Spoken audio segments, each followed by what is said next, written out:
Geliefdes, voordat ons saam lees uit die woord van die Here, kom ons bid saam.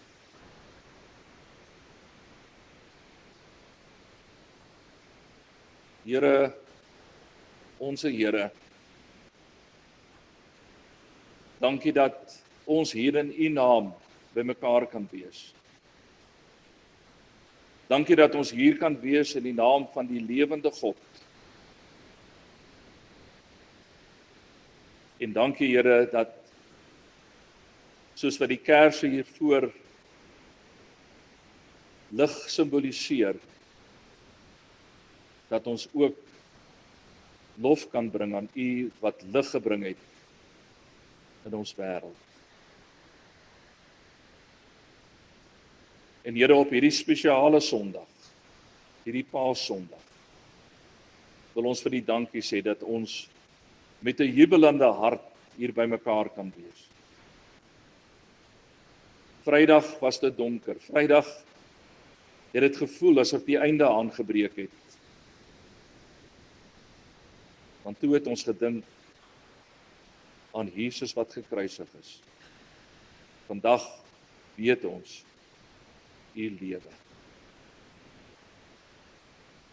En Here, as ons met U woord besig is vandag, waar ons spesifiek ook gaan praat rondom die opstanding van Jesus Christus, bid ons dat U dit ook in ons lewens lig sal maak en dat U vir ons sal help om met die wete dat U die dood oorwin het, te kan voortleef in ons lewens.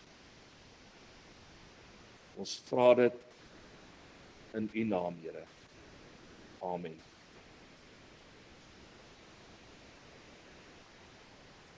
Ons gaan vanoggend saam lees uit Handelinge, hoofstuk 17, vanaf vers 16 tot 34.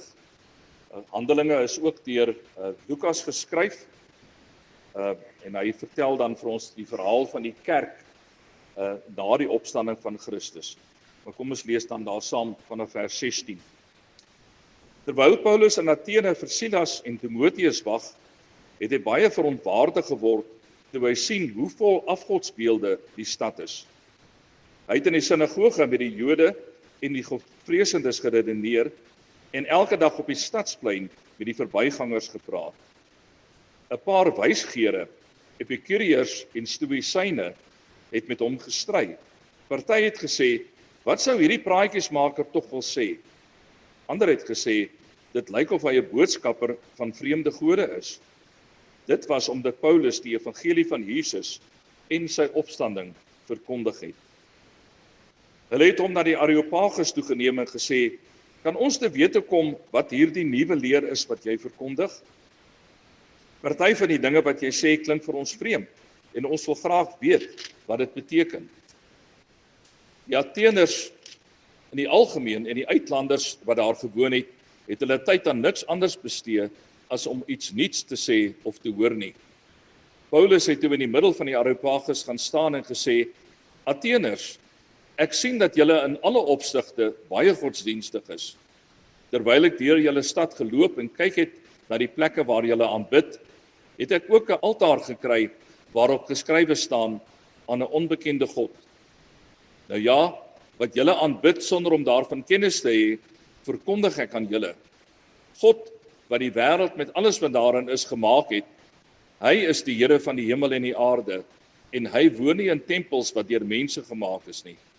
Hy het ook nie nodig dat mense hom versorg nie. Inteendeel, dit is hy wat aan almal lewe en asem en alles gee. Uit een mens het hy al die nasies gemaak. Hy het hulle gemaak om oor die hele aarde te woon. Hy het bepaal hoe lank hulle sal bestaan en waar hulle sal woon. God het hulle gemaak om hom te soek, al sou hulle ook mis rondtas om hom te vind. Hy is nie ver van enige een van ons af nie, want deur hom lewe ons, beweeg ons en bestaan ons. Of soos party van julle digters ook gesê het, ons stam ook van hom af. Aangesien ons dan self van God afstam, moet ons nie dink dat die godheid aan beelde van goud, silwer of klip gelyk is nie. Dit is bloot skepinge van menslike vaardigheid en verbeelding. God het die tye van onkunde oorgesien, maar nou roep hy al die mense oral op om hulle te bekeer, want hy het 'n dag bepaal waarop hy regverdig oor die wêreld gaan oordeel deur 'n man wat hy uitgekies het. As bewys daarvan vir almal, het hy hom uit die dood laat opstaan. Toe hulle van die opstanding uit die dood hoor, het party hom uitgelag, maar party het gesê, ons sal jou weer hieroor wil hoor. So het Paulus van hulle af weggegaan. 'n Paar mense het egter gelowig geword en by hom aangesluit. Onder hulle was daar Dionysius, 'n lid van die Areopagus, en 'n vrou met die naam van Damaris, en nog ander saam met hulle.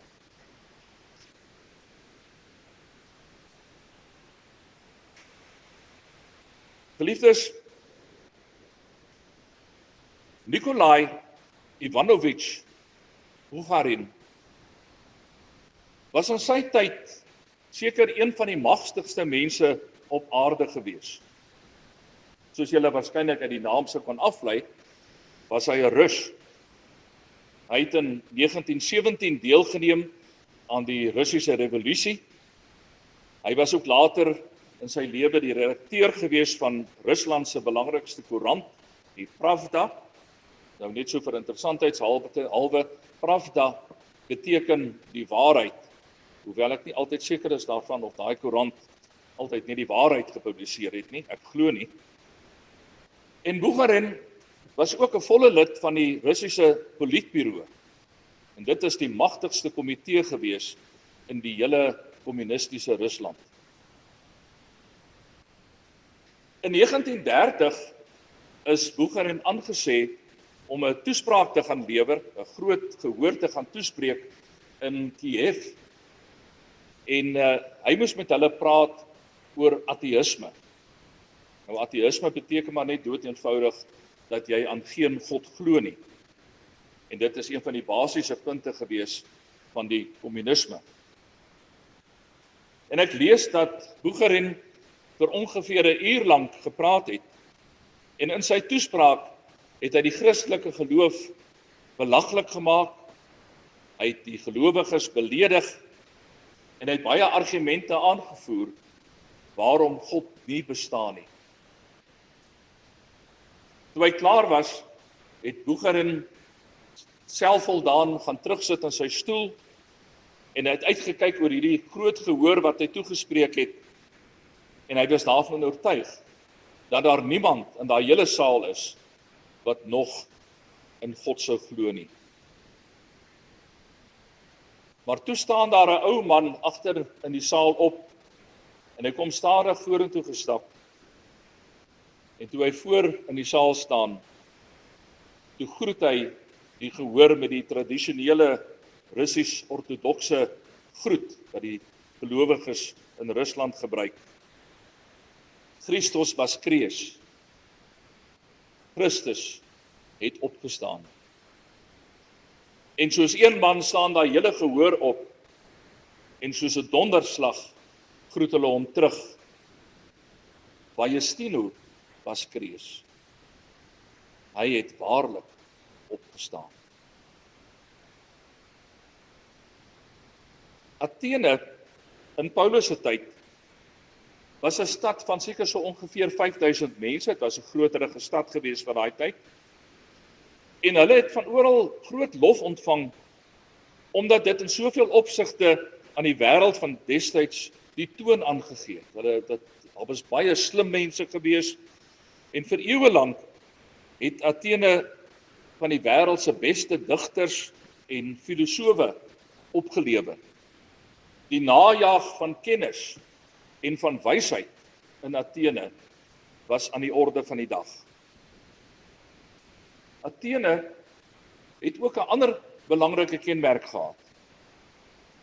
Dit was 'n stad van godsdienstvryheid. In Athene het jy die reg gehad om op godsdienstige gebied te glo net wat jy wil.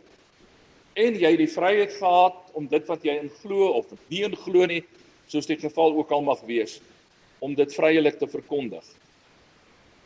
Ek dink dit is baie dieselfde as wat ons in heelwat van die westerse lande kry. Absolute godsdienstvryheid ook in ons eie land. is daar 'n keuse gemaak destyds toe die grondwet opgestel is om te sê mense kan glo wat hulle wil. Daar word nie meer net een geloof aangehang nie. Jy kan glo wat jy wil. En so was dit in Athene gewees.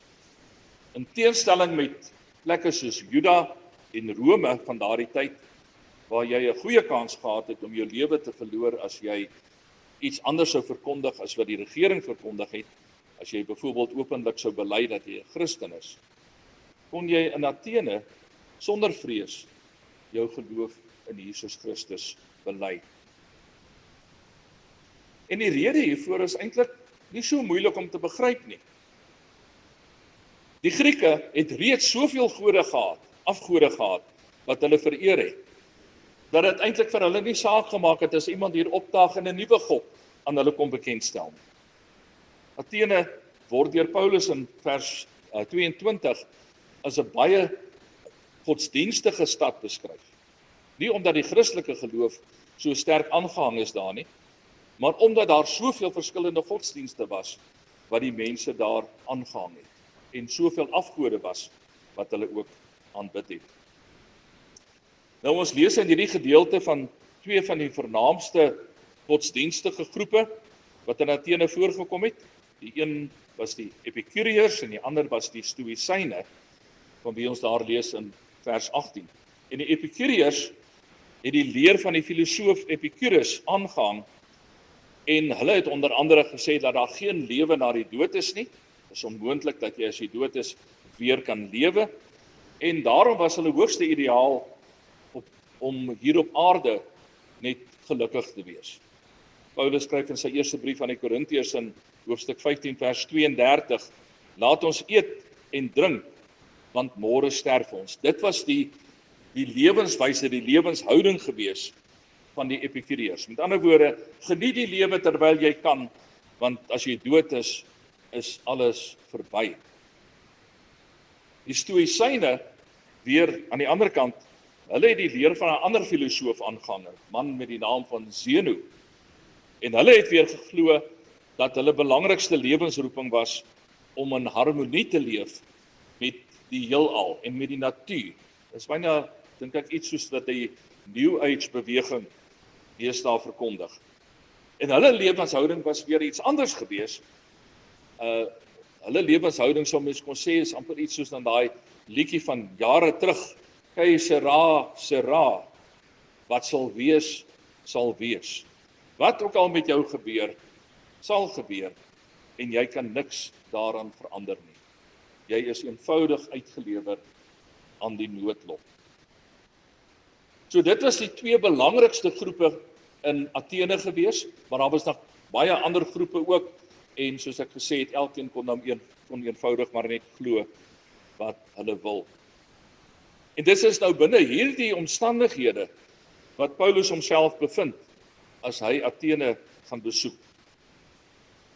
Nou lees ons daar voordat hy met enige iemand begin praat het hy rondgeloop in die stad en hy het eers bietjie gekyk wat daar aangaan en toe het hy daar op die stadsplein begin om die evangelie van Jesus Christus te verkondig. Nou nadat hy gesien het hoeveel verskillende afgode die Grieke gehad het en hoeveel beelde en altare daarvoor gekom het hy baie verontwaardig geword. Ons sê daar lees daar in vers 16 dat hy verontwaardig was, maar die Griekse woord wat daar gebruik word is eintlik 'n baie sterker uitdrukking as dit. Eintlik het dit hom gewalg om te sien al die afgode en al die beelde en altare en dinge wat hulle aanbid het. En dan begin Paulus om op die stadsplein met die mense te praat oor die Jesus. Ons lees daar in vers 18 dat hy die evangelie van Jesus en sy opstanding verkondig het. Belangrik, die opstanding ook verkondig het. En nou is dit op hierdie punt waar die verhaal eintlik nou regtig interessant begin raak. En waar dit vir ons baie help as ons net so ietsie van die geskiedenis, die agtergrondgeskiedenis van daai tyd verstaan, sodat ons dit nog beter kan begryp. Meer as 400 jaar voordat Paulus daar in Athene opgedaag het 'n ander baie belangrike persoon op daai selfde stadsplein rondgegaan en ook met mense gesprekke gevoer. Dit was die filosoof Sokrates, 'n man wat destyds beskou is as een van die slimste mense van sy tyd. Maar in Sokrates se tyd was dit nog nie so dat daar godsdienstvryheid was in Athene nie. Dit is anders gewees as toe Paulus daar rondgeloop het en gepreek het. En Sokrates is toe op 'n stadium gedagvaard as gevolg van die dinge wat hy verkondig het, en hy moes sy hof toe gaan, en hulle het hom daar verhoor, en hy is daar skuldig bevind, en uiteindelik is Sokrates ter dood veroordeel, en hy moes toe 'n gifbeker drink, wat eintlik dan sy eie dood veroorsaak het. En wat Lukas nou wil doen, hier in Handelinge 17, is om op 'n baie subtiele manier eintlik vir Sokrates en vir Paulus teenoor mekaar te stel. Sokrates se geskiedenis en dit wat gebeur het met hom, was so bekend gewees in Paulus se tyd, dat al die lesers onmiddellik sou geweet het, dat hy besig is, as hy hierdie verhaal van Paulus vertel, besig is om te sinspeel op die lewe van die filosoof Sokrates. So alhoewel Sokrates se naam nou nooit genoem word nie, is dit in Lukas se kop, in sy brein, as hy besig is om hierdie verhaal te skryf. En enige leser van die verhaal in daai tyd sou onmiddellik geweet het wat Lukas eintlik beplan het om te doen. So Sokrates loop Paulus ook op die stadsplein rond en praat met die verbygangers. Maar in teenstelling met Sokrates is Paulus besig om die evangelie van Jesus Christus te verkondig en dan ook oor sy opstanding te praat. So Sokrates word Paulus ook daarvan verdink dat hy besig is om ander gode te verkondig, ander godsdienste verkondig, en word hy ook dan aangesê om in die hof te verskyn om sy saak te stel. In Paulus se geval word hy aangesê om na die Areopagus toe te gaan en om homself daar te verdedig. Nou die Areopagus is maar so 'n groot klipkoppie daar in Athene, redelik naby aan die Parthenon, en daar het die mense bymekaar gekom en daar het hulle gepraat en gefilosofeer, en nou word Paulus gesê dat hy soontoe moet gaan om homself daar te gaan verdedig. Hy moet daar voor die stadsleiers sy saak gaan stel. Maar die groot verskil tussen Sokrates en Paulus is dat Sokrates uiteindelik ter dood veroordeel is, dat hy ook dan die gifbeker moes drink, terwyl Paulus wegloop nadat 'n klompie mense daar tot bekering gekom het.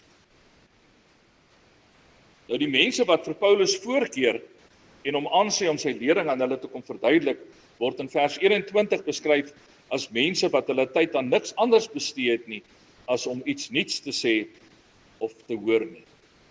Laat mens nogal dink aan die mense van vandag, né? Elke ou wat wil kom op sosiale media en gee een of ander mening, maak nie saak of dit bietjie deurdink is of nie deurdink is nie, maar elkeen is vry om sy mening te plaas op sosiale media, om nuwe dinge uit te dink en om allerhande dinge dan daar te sê. En dit is ek dink dit is 'n goeie vergelyking met hoe Lukas dit vir ons beskryf, hoe dit in Athene was, dat die mense daar rondgeloop en elkeen het iets nuuts uitgedink of iets nuuts gehoor en dan verkondig hulle dit en dan moet die mense nou maar vir hulle luister. Maar daar op die Areopagus kry Paulus dan die geleentheid om sy saak te stel. En hy begin deur vir hulle te vertel van 'n altaar wat hy gesien het, wat aan 'n onbekende God gewy is. Nou moet ons nie daaraan dink dat hierdie altaar spesifiek aan die God toegewy is wat ons in glo nie.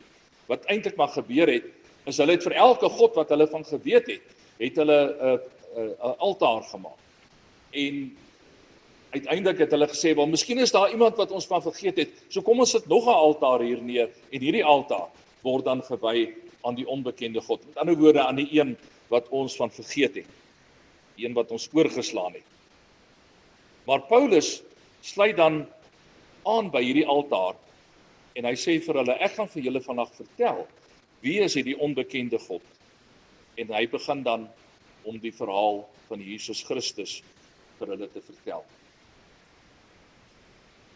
Teenoor die Grieke se sienswyse dat die gode wat hulle aanbid het, die regte kode is, kom Paulus en hy kom sê vir hulle, ek wil vir julle van die regte God vertel, die ware God wil ek vandag aan julle kom bekendstel. Die een wat alles geskep het en die een wat steeds alles onderhou. Die een wat Here is oor alles en die een van wie ons lewe ontvang het. In vers 25 sê Paulus, dit is hy wat aan almal lewe en asem en alles gee. En in vers 28, deur hom lewe ons, beweeg ons en bestaan ons. Nou Paulus maak hier van 'n baie interessante woordspeling gebruik. Dit kan nou nie so sterk in ons Afrikaans ongelukkig deurkom nie, maar ons het reeds gesien dat die Grieke 'n magdom gode aanbid het, maar hulle het een hoofgod gehad. So hulle het 'n klomp gode gehad en dan het hulle een hoofgod gehad en hierdie hoofgod se naam was Zeus. Nou, volgens die Grieke was Zeus verantwoordelik om vir mense lewe te gee. So hulle het gesê, deur Zeus lewe ons. Die Griekse woord vir lewe is zoe, wat baie dieselfde klink as Zeus. Zeus nou die naam van die afgod en zoe is dan om te lewe.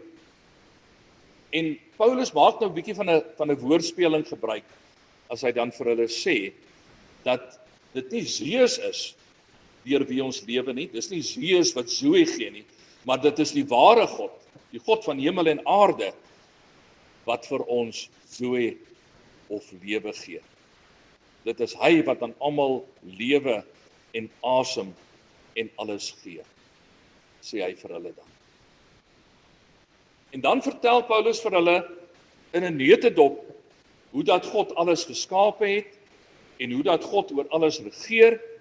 En tot op hierdie punt sit die Grieke lekker en luister vir hom. Dit is vir hulle baie interessant om al hierdie stories te hoor wat Paulus vir hulle vertel. En dan sê Paulus iets wat in 'n oomblik se tyd die hele atmosfeer van daardie mense verander. In vers 31 sê hy, as bewys daarvan vir almal, het hy hom uit die dood laat opstaan. En die oomblik wat hy dit sê, dan lees ons dat die mense uitbars van die lag, want hulle weet mos, daar is nie iets soos lewe na die dood nie. Dit is onmoontlik om dood te gaan en dan weer uit die dode uit op te staan. Die dood is die einde. Niemand kan weer lewend word as hulle eers dood is nie. En mense kan jou amper so ietsie van die meewarige glimlagte op hulle gesigte voorstel, as hulle dan vir Paulus in vers 32 sê, ons sal jou weer hieroor wil hoor. Jy moet ons maar weer lekker kom laat lag, kom vertel maar weer vir ons daai storie oor die opstanding uit die dode. Maar geliefdes, dit is juis op hierdie punt wat die evangelie vir baie mense 'n struikelblok word. God kan bestaan. Jesus Christus kon geleef het. Hieroor twyfel baie min mense. Daar's genoeg historiese bewys daarvan dat Jesus werklik op aarde geleef het. Meeste mense sal selfs erken dat Jesus 'n baie voorbeeldige lewe gelei het, dat hy baie interessante preke gelewer het, dat hy baie goeie dinge verkondig het. Hulle sou selfs kon erken dat Jesus aan die kruis gesterf het. Maar broer en suster, Jesus kon nie weer fisies lewend geword het nie. Dit is tog onmoontlik. En hierteen stuit baie mense. Hulle sal al die ander dinge glo oor Jesus en selfs erken dat hy iemand was wie se leerstellings ons nog steeds vandag moet navolg. Maar as dit kom by Jesus se opstanding, dan stuit hulle. Tog skryf Paulus later in 1 Korintiërs 15 vers 14, as Christus nie opgewek is nie, is ons prediking sonder inhoud en julle geloof ook sonder inhoud. As ons die opstanding van Jesus Christus nie erken nie, dan kan ek net sowel vandag my Bybel toemaak en huis toe gaan en ophou werk as predikant. Dan kan ons hierdie kerk se deure toemaak as Jesus nie opgestaan het. Daar's baie dinge waaroor die Christelike geloof en ander gelowe van mekaar verskil. En daar's sekere dinge wat ons radikaal van mekaar verskil. Maar niks kan meer radikaal wees as om te bely dat ons in Jesus Christus glo wat uit die dood uit opgestaan het. Mohammed is dood, Boeddha is dood, maar Christus lewe. Christus het opgestaan uit die dood. 'n boek wat ek onlangs gelees het, vertel die skrywer N.T. Wright dat die opstanding van Jesus van die begin van die Christendom die spil is waarom die gelowiges se lewe gedraai het. Jy kan nie Paulus se briewe begryp as jy nie verstaan dat Jesus Christus opgestaan het uit die dood nie. Jy kan nie Johannes begryp as jy nie verstaan dat Jesus opgestaan het uit die dood nie.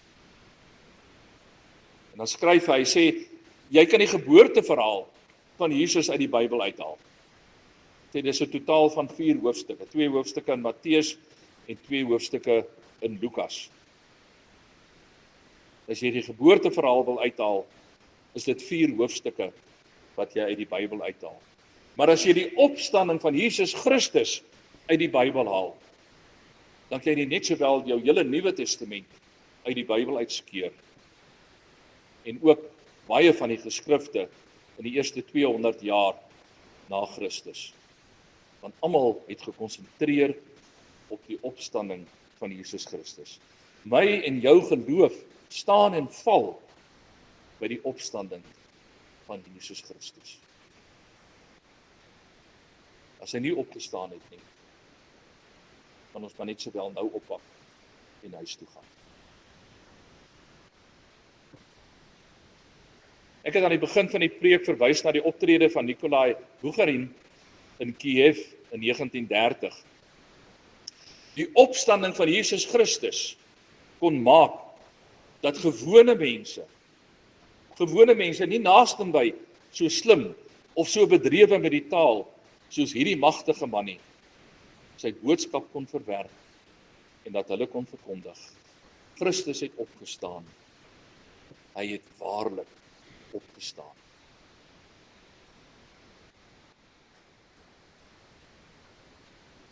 In sy klassieke roman The Robe het die skrywer Lloyd C. Douglas 'n karakter met die naam van Marcellus geskep.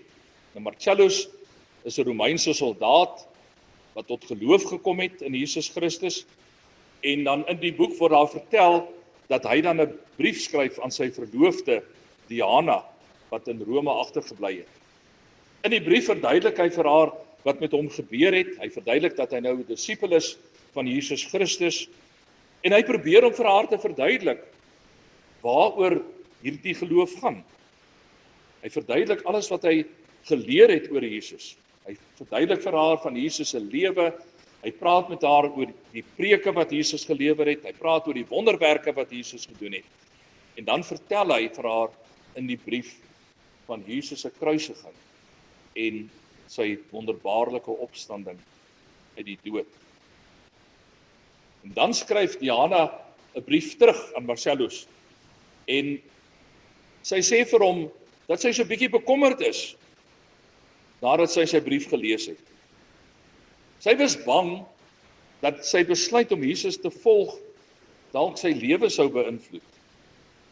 En dan sluit sy die brief af met die woorde: "Dis 'n pragtige storie wat jy vertel het. Kom ons hou dit so. Hierdie gebeurtenis hoef ons niks aan ons lewens te verander nie."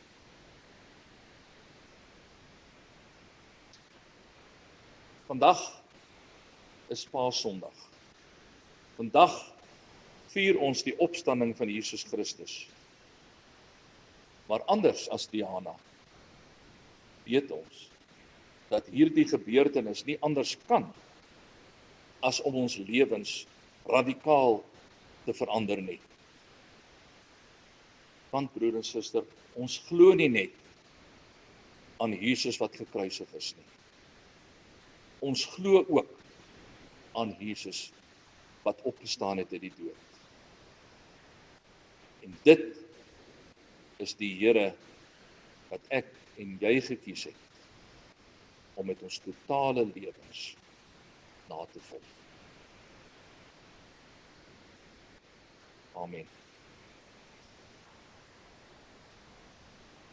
Here, dankie dat ons vir U kan aanbid. Dankie dat ons vandag kan feesvier omdat Jesus Christus lewe. Dankie dat die dood nie in staat was om Jesus gevange te hou nie, maar dat hy die dood oorwin het.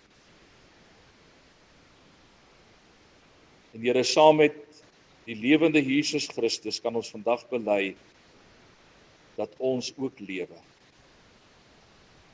Dat ons ook die nuwe lewe in hom verkry het op grond van wat hy gedoen het. En dankie Here dat ons ook vandag hier rondom die nagmaalstafel kan feesvier. Dat ons die wonderlikheid van die lewende Here kan gedenk. Dat ons nie net nodig het om te praat oor die dood van Jesus Christus nie, maar dat ons ook kan praat oor die lewe wat ons gekry het in Jesus Christus.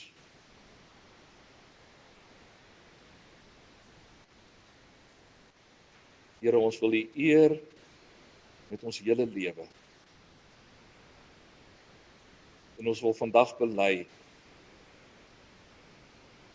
dat die opstanding van Jesus Christus ons nie toelaat om maar net aan te gaan met ons ou lewe nie. Maar dat juis deur die opstanding van Jesus Christus ons radikaal nuut kan lewe tot eer van U en tot lof van U. Amen.